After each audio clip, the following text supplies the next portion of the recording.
So to help me explain this process today, I'm bringing you guys to my workstation because I want to show you, I want to walk you through the process with me. So what we're going to be doing today, basically, we're going to be talking about the schools that are in Canada and how the colleges in Canada and how we can apply for those scholarships. Again, so very important that you check on these sites for every single school you want to explore, because if the school doesn't even have DLI, even if they are giving free scholarship, if I don't want to feed you while you're in school, don't go. Hello, you're welcome to another beautiful episode with Amazing Annie. Guys, what in the name of love was that thing that you guys did on my last video? I loved it. And I'm really grateful. So today I plan to shoot a vlog, but then you guys have been asking about colleges in Canada. Best believe I will drop all my plans and I will oblige you. I'm going to be sharing with you important information that I think you should know if by any chance you're considering coming to Canada and schooling in Canada. Okay, so let's get into the video. They heard I was good, they wanna see if it's true. They know you're the one. If you haven't watched my last video, I'd encourage you to please do. It was titled How I Got Full Scholarship in Canada.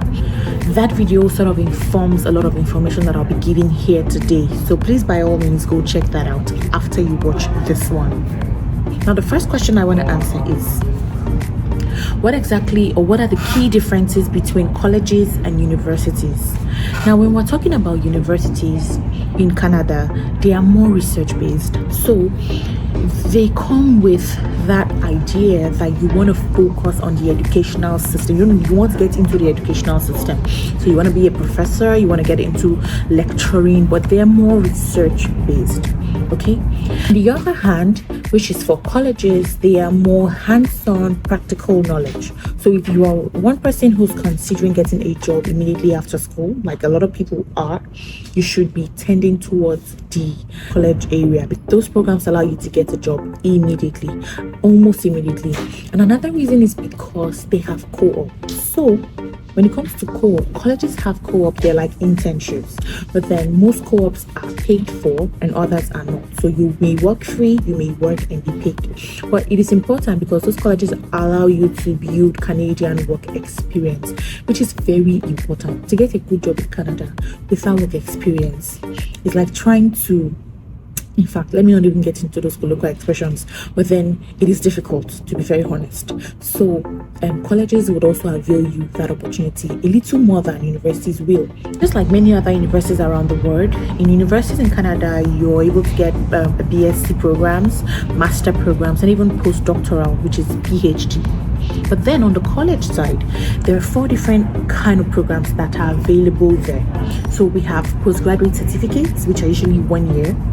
We have postgraduate diplomas, which are usually 2 years. We have advanced diplomas, which are like 3 years. And then we have bachelors for 4 years. So if you're someone who has a degree in your home country, you'd most likely be looking at the postgraduate diploma or the postgraduate certificate. Now, so whatever course you chose to go into, as far as these colleges are concerned, you have to consider first and most importantly that college can give you postgraduate work permits. There are a lot of things to uncover in that aspect that I feel like I may have to film a whole video talk about PGWP, but then it is very important that your college has the opportunity to give you postgraduate work permit, because if your school is not eligible to give you that, after your schooling you're going back home. It's as simple as that, because you cannot stay legally in Canada. How do you know if your college or your school has that approval to give you a PGWP? I'll run you through it quickly. So let's go. Now, there's something that's called Designated Learning Institution List. I have put the link right here for you. So any school you go to or any school you think of you want to sort of walk through, it's important that you check first. So when you come to this site, all you have to do is find the province that your school is in. So let's say my school is in Ontario. I use the filter items. So what filter would I use? You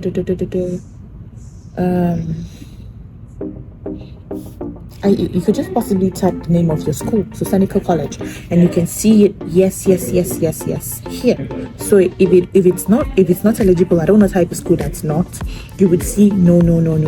Okay, so very important that you check on these sites for every single school you want to explore, because if the school doesn't even have DLI, even if they are giving free scholarship, if I don't want to feed you while you're in school, don't go.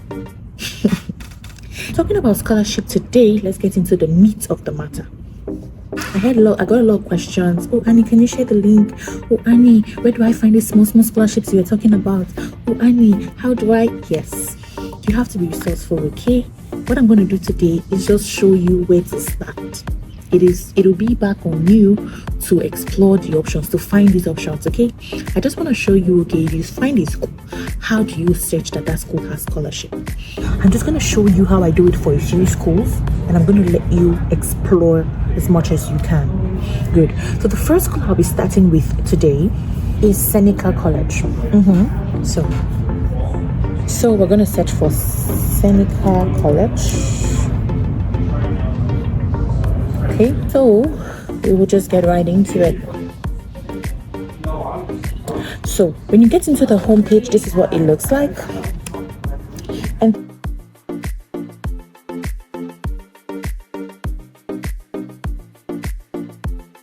so the first thing you need to do is, the way I like to go around it, is get your course. So first find your course. Let's search for let's say project management. Good. And then say I'm looking for this one, information technology. Now what I do is, when I get here, I go down to costs. So when you get to costs, you see fee details. I click on fee details, and then you see this, paying for your studies. I click on paying for your studies.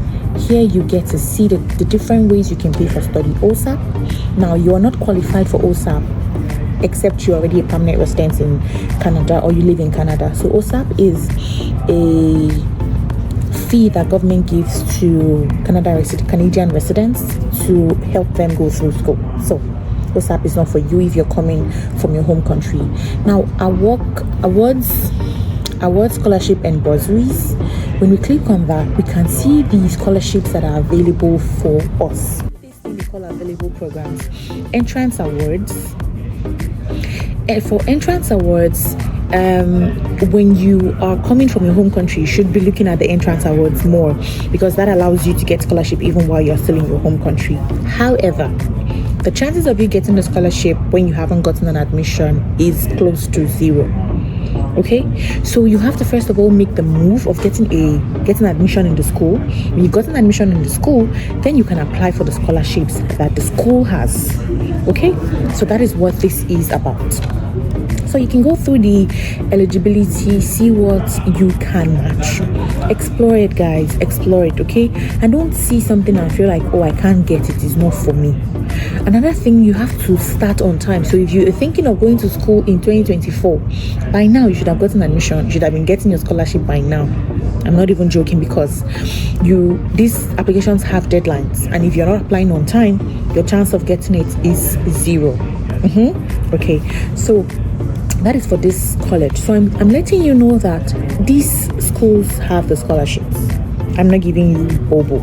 This is a college, and you check the requirements that the school has. Check are you eligible? Check the requirements. Check how much they give, and then you apply. And one thing I wanted to say when applying to these kind of schools is read about the scholarship. Read about the scholarship, guys, because that will give you a lot of information into what kind of application to put in and how to be a suitable student for the application committee. So I'm not going to go into that in depth with you. This is just one school. I want us to go to the next school I want to explore with you guys is Conestoga College. So It is located here in Ontario, and is one of the biggest and popular colleges that we have here in Canada. So if you go into Conestoga College, remember, what are we looking for? We are looking for money. We are looking for student financial services. So you scroll down and you find it. However, I always advise you to check that you have your course first before you check for scholarship. So usually you would go and search for the course that you're looking for, the program that you want to study, be sure that they have it, and then you go after to check for the funding. Okay, but for this video we're just jumping right into it. So let's see what they have. They have OSAP and AID, which you don't qualify for if you are outside Canada. They have awards. So we have student bursaries, accessibility registered students, award recipients, academic awards. Now, you have all of this. All you have to do is click on them one after the other. Take your time and read. This one is for who? Is it for me? Okay, if it's for you, write it down. Scholarships for students with disabilities, scholarships for Aboriginal students, Government of Canada scholarships. Okay, there's one for master program, there's one for international business, there's one for research, there's one for graduate scholarship program, there's Dick Martin scholarship award. You have to go through all of them to see which one suits you and your situation. Okay, this is a college, and this is a college, and they are directly affiliated with all of these scholarships. They are allowed to participate in all of these scholarships awards that are available. So if you apply to the school first, get admission, then you will start to write an email. You will apply for the scholarships after, saying, okay, I want to get the scholarship. All you need to do to apply is read through the requirements that they ask for in that school's site, write a solid SOP or a scholarship application letter and submit.